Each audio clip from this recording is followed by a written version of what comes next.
Peu importe à quel point la maladie nous attaque, peu importe de quelle mort nous mourrons, peu importe le degré de pauvreté qui nous assaille, le dessein de Dieu ne peut pas échouer. Il nous relèvera.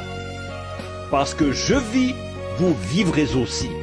Voilà notre espérance. Bon, je sais qu'aujourd'hui c'est mon anniversaire et que je me fais vieux.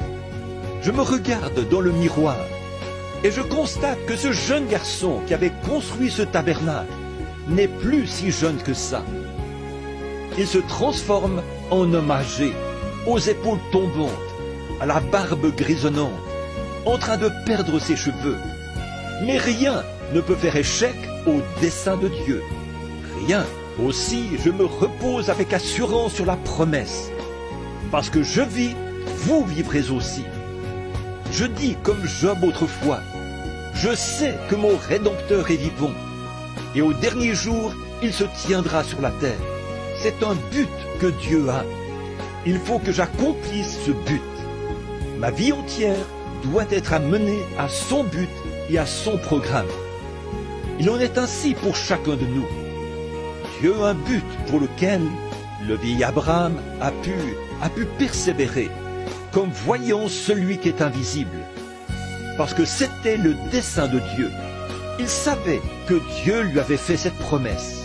Alors, peu importe combien tout semblait contraire, Dieu avait fait cette promesse-là à Abraham. Donc Dieu a accompli sa promesse. Il l'a accompli pour Abraham. Il l'a accompli pour tous ses enfants. Et il tiendra sa promesse. C'était le cas de Moïse. Il avait été instruit dans toute la sagesse des Égyptiens. Mais il savait que Dieu avait un but à accomplir dans sa vie.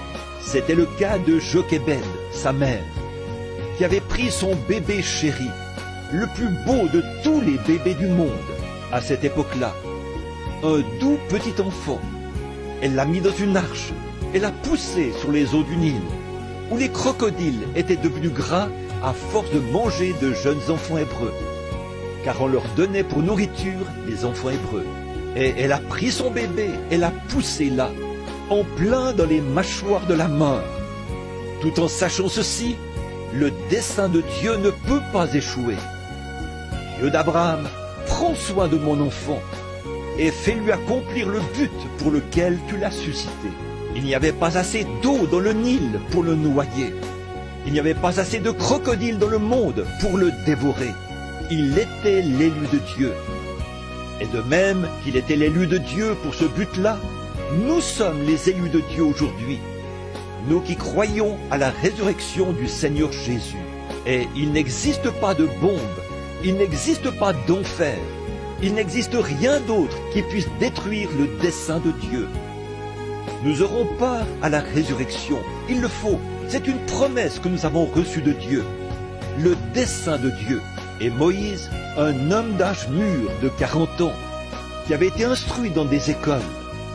Mais parfois, Dieu utilise des voies détournées pour accomplir ses desseins, ce qu'il a promis.